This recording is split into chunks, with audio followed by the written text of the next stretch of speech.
What's the most broken thing in gaming? While you think, I'll take a potato chip and eat it. now, is it a weapon? Like Final Fantasy XII Zodiac Spear, Unmaking Arrows from Dragon's Dogma 2? Both are broken, neither is the most broken. Still, you could probably guess. So, riddle me this. I exist in games from Souls-like to Baldur's Gate 3. Without me, only the most dedicated would play. I am a mechanic. I can be an item. Okay, that's 3 hints. What am I? Feel free to pause if you want more time. Are you ready? Did you guess Cure? Cure is broken. How? Well, let's go over the history, then I'll explain. That's not a retention tactic. Knowing how we got here makes it make sense. Money. Health was money. Think pinball machines, giving 3 balls per nickel quarter. Space Invaders and Galaxian digitized that reality. If a player was good, games ramped up speed or difficulty, stripping away your lives, forcing the continue screen. 4. More money / health. Early games were tiny, like kilobyte tiny. Contra for the NES can be beaten in about an hour. With health bars, you'd beat it in, well, about an hour. So, lives turned hours into weeks of practice, teaching players perfection through repetition, making arcades more money. After that, devs used state-based health. Super Mario has 3 states: small, big, power-up. Essentially, visual health, allowing players to take damage without dying. Ghosts and Ghouls had armor and underwear. Without complex math for health pools and modern hardware, 3rd generation games like Castlevania could only show a limited number of sprites. So, early HP systems like Ninja Gaiden also used blocks or pips, not the fluid health bars of today, just horizontal rows. Do you know? Do you know? You can have too much health. Healing is stuck in a numbers game. You can only make numbers so big before systems break. By 2021, Final Fantasy XIV's numbers spiraled out of control. We were walking around with 120,000 HP, raid bosses with 440 million health, enmity caps, calculation overflows, the works. Damage numbers so long they broke the UI. 14's code was at its limit. In Endwalker, SC performed a stat squish, scaling down HP by 80%. Player HP dropped from 120k to 29k. Psychologically brutal, mathematically no change at all. Speaking of, let's talk about how healing works. HP decreases with damage taken, be it a boss knocking you flat, enemies smacking you around, falling damage, even hostile environmental damage. While some games would recover full health on level up or at save points. Either way, when your HP hits 0, it's game over. Here are 4 ways designers tried to combat the issue. Traditional resource management. The most common fix: make Cure expensive. Punish players for needing it. Take away mana, potions, or turns. A gamer tax, if you will.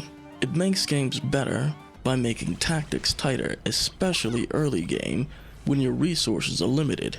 It's a classic because it works. Next up, regeneration. Designers realized Cure had issues years ago. That's why we got regenerating health. Automating it turned a boring button press into 10 boring seconds hiding behind rocks. But It does get us back in the action faster, while eliminating the search for health pickups. Then came the Overshield. Instead of healing damage dealt, players have temporary HP. You know, shields. It changes the timing, still the same difference.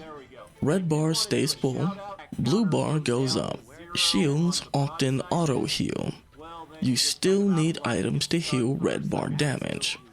It's an excellent middle ground to increase player survival. This is where it gets interesting. My favorite, hurt to heal. If you want to move away from the cure archetype, we need to talk about flow. Think Outriders, where you heal based on playstyle, class, and moves. People Can Fly didn't cure healing. They removed the need for it by rewarding player aggression. Cure is busted because it's default, not because it's too strong. Cure is a live action difficulty slider. It's not just about resetting the board. It tells players failing is part of the plan. Games are balanced around healing.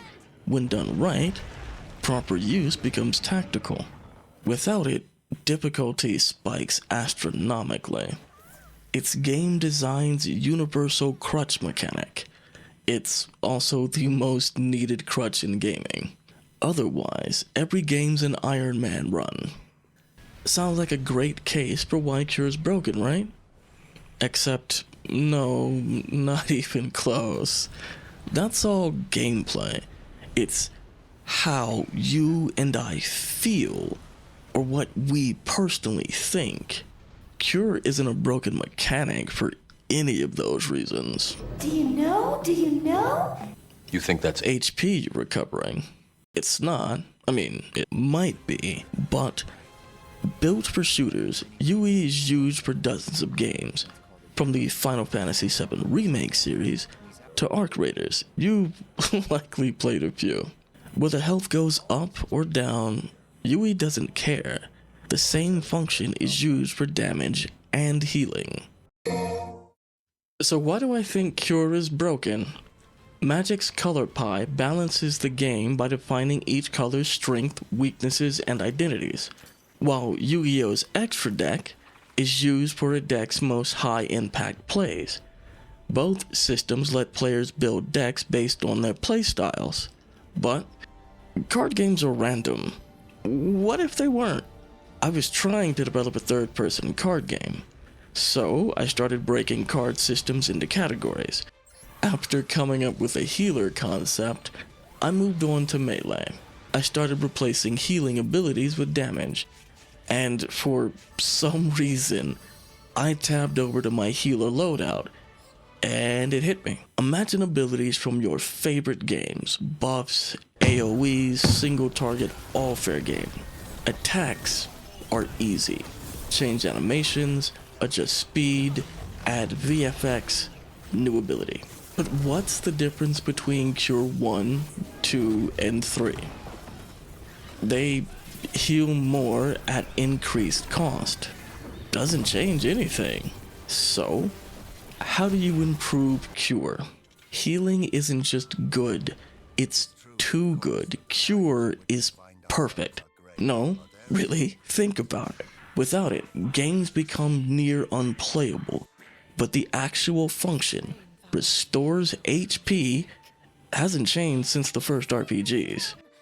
Cure is so elegant, so perfectly functional.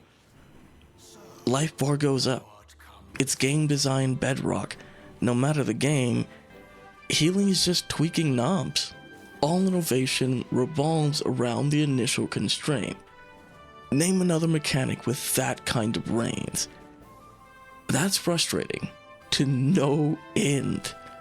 I call my game Project Mythos. It's about builds and playstyles. Cure doesn't fundamentally evolve. Once you realize Cure is design complete, What do you do? before I tell you my solve, what's yours? Tell me in the comments. Okay, Cure's broken. Let's fix it. Better yet, let's steal. We're dropping the typical healer shtick, so no wands, no staff. Instead, what happens when you combine the dancers from Final Fantasy XI and XIV? Twin blades taken from Final Fantasy XI's dancer for close combat, chakrams from XIV's dancer for close to mid-range attacks. We get the Dancing Vanguard, a high mobility, close to mid-range specialist designed to heal through damage, using waltz, sambas, and movements to spend TC. So, we're gonna borrow moves from other games to show you how this works, starting with Act 1, the loop. Forget MP. Wanna heal? Hit something. Every hit builds TC, tactical current. Cure is the reward for aggression. Next, we add close position. Pick a dance partner.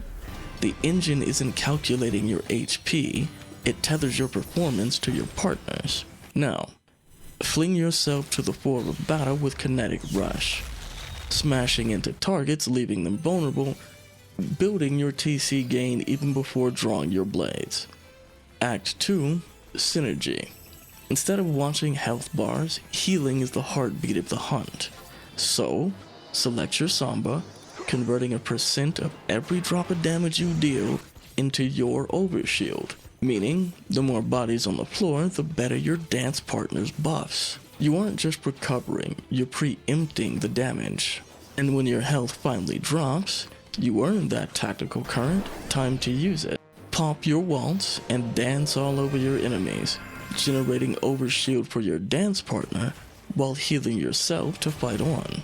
Now, Act 3 is the ultimate risk, because the ads are dead, and the boss has entered its final phase. Time for the last dance. You've got 60 seconds. 0 healing, double damage. The bet, can you kill the threat before lack of healing kills you? Notice, I didn't make Cure stronger, cheaper, or faster. I linked it to playstyle. Now, you're in the fight, not watching health bars. Healing only lets you keep fighting. Isn't that the point? You're no longer hitting buttons to make red bar go up. Right now, systems are built on statistical design. HP pools, MP cost, damage numbers. That's TTRPG inheritance. Made sense for dice rolls simulating combat, but action games don't need simulations. It's time healing graduated into a proper mechanic. Still, gamers will be gamers. We'll optimize for the best healing option every time. Here's my real solve. Design around healing. Link amount recovered, rate healed, and additional effects to playstyle and build choices. Offer multiple effects triggering conditionally with playstyle. What if healing applied dots to your target? A perfect parry restores HP, boosts your next attack. What if regenerating health increased movement speed, versus burst healing increasing damage resistance? Let players pick healing types based on playstyle, rewarding them for committing to their choices. Give bonuses for picking one style over another, by integrating healing into combat flow instead of making it an afterthought. That's how we level up gaming's most broken mechanic. Reward build diversity by tying healing to player expression. In my gaming discourse needs to change video, I said I want to combine devlogs, reviews, and game analysis by using Project Mythos to give people a ringside seat on how games are made. This video is about testing the new format. Case Studies takes a game, system, drama, and breaks it down. In this case, Cure is broken. The details will change a bit, but some version of the Dancing Vanguard will make it into my game, while my patch notes segments let me address gaming issues by using Project Mythos to explain. I'll be putting out a pitch video where I explain all the details in February. If you liked this, or that interests you, why not subscribe? Touch me. Touch me harder. And until next time, remember, The world must be free of bugs.